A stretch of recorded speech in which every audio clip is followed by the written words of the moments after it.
Y bienvenidos sean a la zona arqueológica de Zempoala, en donde estamos dándole la bienvenida a la primavera, hoy 21 de marzo del año 2025. Por supuesto que me encuentro con mis compañeras de conducción, Abigail Cedillo y Wendy Montoya, pero sin más ni menos, nos encontramos con un guía experto aquí para este parque, para que nos explique cómo es que se lleva esta dinámica, qué personas llevan desde qué lugar, para que nos platique, señor Humberto. Preséntese con nuestro público de Radio Bemba Veracruz. Así es, bienvenidos todos. Mi nombre es Humberto Sendejas Caro y bueno, tenemos muchos años trabajando aquí en Zempoala. A mis espaldas tengo una fundación de artesanos y una de las fiestas más conmemorativas para los pueblos mesoamericanos precisamente lo marcaba el primer día de la estación llamada primavera.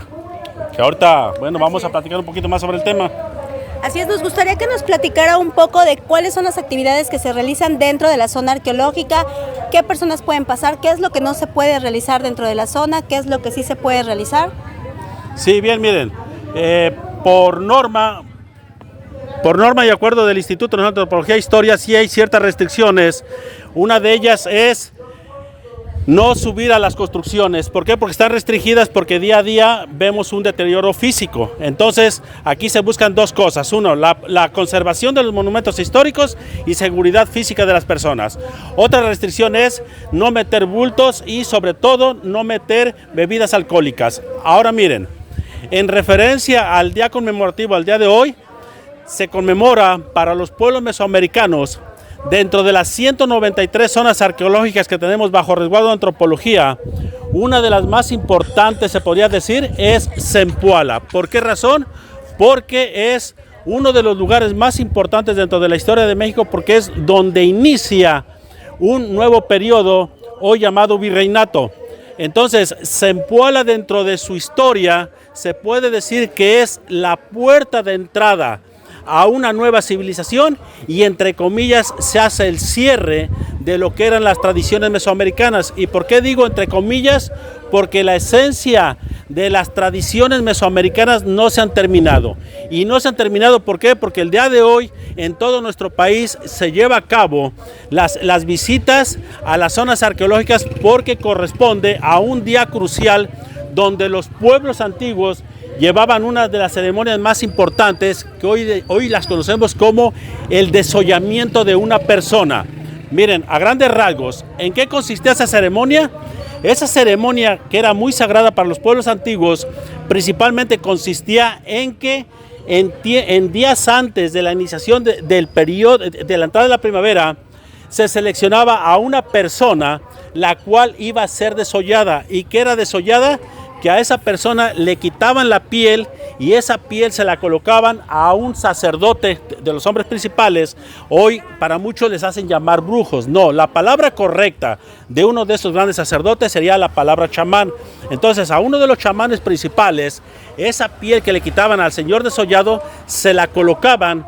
Y hoy en día, a la gente que está aquí de visita, yo los voy a invitar a que pasen al museo local que tenemos aquí, y ahí tenemos al personaje o a la deidad que representa al señor desollado llamado Chipetotec. Entonces ahí vamos a ver en esa deidad que él tiene una segunda piel sobrepuesta. ¿Por qué? Porque ellos representaban que al quitarle la piel a una persona y al ponérsela al sacerdote, simbolizaba que la tierra se recubría con una nueva vegetación al entrar la primavera. Entonces, independientemente de lo que el día de hoy se hace o hacemos nosotros, el significado para las culturas antiguas era demasiado grande. ¿Por qué? Porque se hacía una de las ofrendas más grandes para los pueblos mesoamericanos. Hoy en día nosotros podemos decir que era algo así como que fuera de algo escalofriante. Místico. No. Aquí lo que debemos de ver son dos puntos importantes. Una, la esencia espiritual tan grande que ellos tenían, porque no nomás se rendían ceremonias cuando se iniciaba la primavera, sino que se hacían ceremonias cotidianas para rendirle tributo a las máximas deidades de las culturas. Aquí tenemos voy a remarcar algo. Los dioses totonacos fueron sustituidos cuando Zempoala, entre el periodo de Moctezuma I, en 1458 a 1463, los mexicas imponen sus leyes y ponen sus deidades.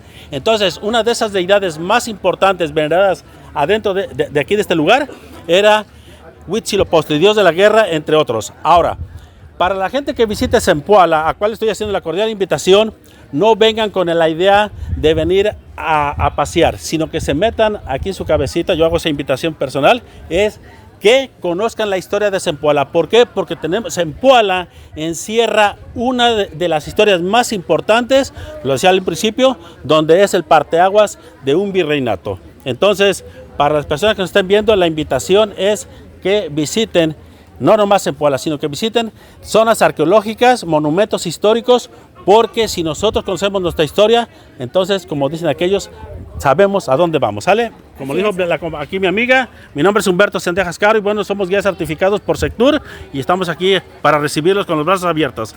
Oiga, ¿cuánta historia, cuánto conocimiento tiene? Ahorita voy una pregunta para usted.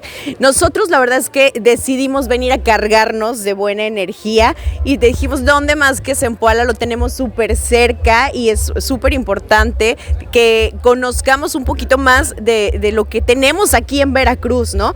Ahora voy a una preguntota, bueno, le voy a hacer dos preguntas. La primera, nosotros venimos aquí como a cargar buena energía, pero en realidad, ¿cuál es el significado de los chamanes de pasarte aquí a lo mejor el copal y todo eso? ¿Cuál en realidad sería el significado? Miren, a su pregunta se la voy a contestar con acontecimientos históricos basados en las crónicas de Bernal Díaz del Castillo, que es el hombre que viene acompañando a Hernán Cortés. Y dentro de la llegada de Hernán Cortés el 22 de abril de 1519 a la famosa playa de Villarrica, donde él hace la fundación del primer ayuntamiento, comparando fechas, él llega a Zempoala el 15 de mayo de 1519 antes del mediodía.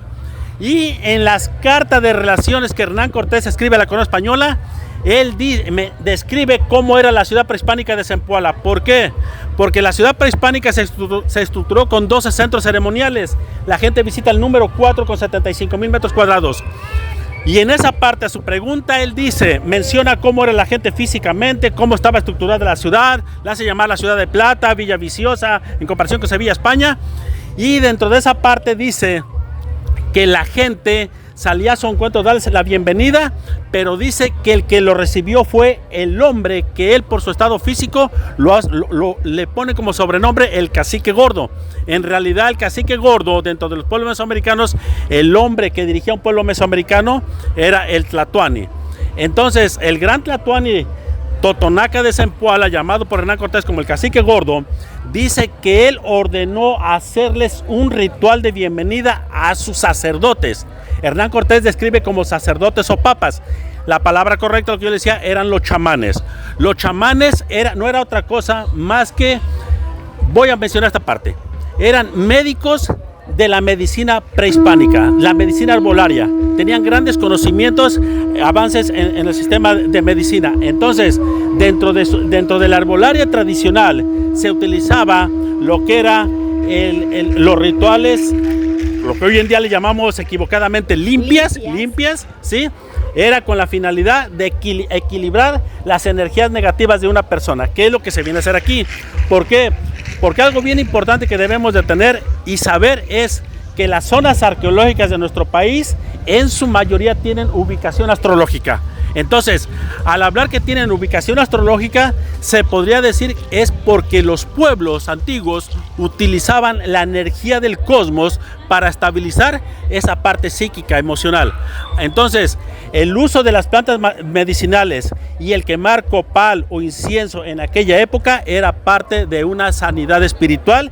Y hoy en día la gente que vemos aquí adentro que hace sus ceremonias lo sigue haciendo con una tradición apegada a los pueblos mesoamericanos, apegada, ¿sale? Entonces sí, el que la gente venga a hacer sus ceremonias es, si ustedes checan, es volver a revivir lo que nuestros antepasados hacían atrás de 500 años. Estamos hablando aproximadamente de 505 años que Hernán Cortés pisó aquí este lugar el 15 de mayo, ¿sale? Me encanta. Y aparte que no nada más hay aquí en Zempoala, en esta zona arqueológica, también en varios lugares de Zempoala hay cercados lo que son, ¿cómo decirle? Vestigios arqueológicos. Vestigios arqueológicos. Sí, miren, Adentro del museo tenemos el primer plano que levanta José García Payón, hombre que rescata la ciudad prehispánica de Zempoala y uno de los primeros arqueólogos y hace la fundación del Instituto Nacional de Antropología e Historia. Entonces, en el plano que tenemos adentro del museo, cuando la ciudad prehispánica, por sus últimos habitantes en el año del 1600, queda en el abandono hasta que la encuentra Francisco del Paso y Troncoso, que esta calle lleva ese nombre. Pero el que la viene a rescatar, a restaurar, es José García Payón, y él encuentra que fue construida por 12 centros ceremoniales. Cada centro ceremonial, hoy en día tenemos las evidencias, por ejemplo, es el número 4, está el del dios del aire, en esta dirección tenemos el de los cuates, y todo el pueblo de Zempoala se asentó sobre una ciudad prehispánica. Entonces, por eso a su pregunta, ¿por qué tenemos muchas evidencias de vestigios arqueológicos en el interior del pueblo? Porque precisamente se asienta una población posterior al año del 1850, 1900, es paulatina. Entonces, los primeros pobladores que llegan aquí a Zempoala es gente que viene de un lugar llamado Pastorías del municipio de Actopan, Veracruz, y ellos, por la época en que traían rebaños de ovejas en los meses de julio y agosto, el nombre inicial del pueblo de Zempoala se le conocía como el Agostadero. Entonces, retomando la información, el plano que tenemos adentro del museo, dentro de los 12 centros ceremoniales que marcó la ciudad prehispánica, marca una extensión de 339.600 metros cuadrados. Este tiene 7 hectáreas y media, 75.000 metros cuadrados. Entonces, si nosotros vemos esa parte, la ciudad prehispánica de Zempoala fue una ciudad muy desarrollada y en extensión geográfica. Comparativo, obviamente, en sus construcciones no vamos a comparar, pero por tamaño de extensión territorial, Zempoala prehispánico rebasó la medida de extensión de Tajín. Jesucristo. Y Tajín se puede contemplar como una de las primeras ciudades desarrolladas por lo que hoy en día conocemos como cultura totonaca. Oigan, ya mi última pregunta y le cedo el micrófono a mis compañeras. ¿Cuánto tiempo usted estudió para saber tantos datos precisos? Todo guía certificado dentro del país o fuera de, necesitamos una acreditación, y la acreditación para poder ser historiadores o como guías necesitamos tener diplomados en historia. Y bueno, en mi caso yo hice un primer diplomado en, puedo decir el nombre, en una universidad llamada Cristóbal Colón en Veracruz, y acabamos de terminar otro por parte de los ayuntamientos que recibimos el apoyo de Sectura Estatal, Federal y Ayuntamiento de Actopan, La Antigua y Úrsulo Galván. Entonces tenemos que tener estudios y diplomados para poder ser guía, porque si no, nomás así no. Y sobre todo hago hincapié a esto. ¿Por qué? Porque tenemos gente de otros países y si vamos a hablar es para poner la historia de nuestro país en alto. Así es, a mí me tocó en una guía por Teotihuacán que me dio un español justo la información y dije, ¿cómo es posible? Vas, amiga. Así es, así es. Bueno, pues retomando lo que es un poco de lo que es la zona arqueológica, ¿cuántas personas o cuántos chamanes son los que se ocupan de el día de hoy estar realizando lo que son los rituales que ahora llamamos limpias? Sí, puede variar. Por ejemplo, ahorita por las estrategias del gobierno de que cambia, la semana pasada se hizo puente largo, entonces se sustituye el día de hoy, que debería de ser lo primordial. Ahorita tenemos en promedio como de unos 10 a 15 chamanes, pero en periodos anteriores podríamos hablar de un promedio de 30, 40 chamanes haciendo los rituales de purificación, vamos a llamar de purificación espiritual. Entonces tenemos esa variante, ¿sale? Bueno, ya por último y ya para que podamos entrar en lo que es la zona arqueológica, costos, precios que se manejan dentro de la zona. Bueno, en el caso aquí de Zempoala, el costo es de 75 pesos por persona, a excepción de lo que son estudiantes, jubilados, menores de 13 años, ellos están libres de pago. Ok, amigos, pues es un gusto haber estado con ustedes aquí en Zempoala. Le damos las gracias a todo el apoyo que nos dieron aquí para poder realizar todas las actividades que realizamos. Señor Humberto, muchas gracias. No, gracias a ustedes por venir a tomarse el tiempo y hacer esta entrevista, y sobre todo porque esto es difusión cultural. De antemano, a nombre de mis compañeros guías y los trabajadores de la zona arqueológica que ahorita van a darse una vueltecita, está todo intacto.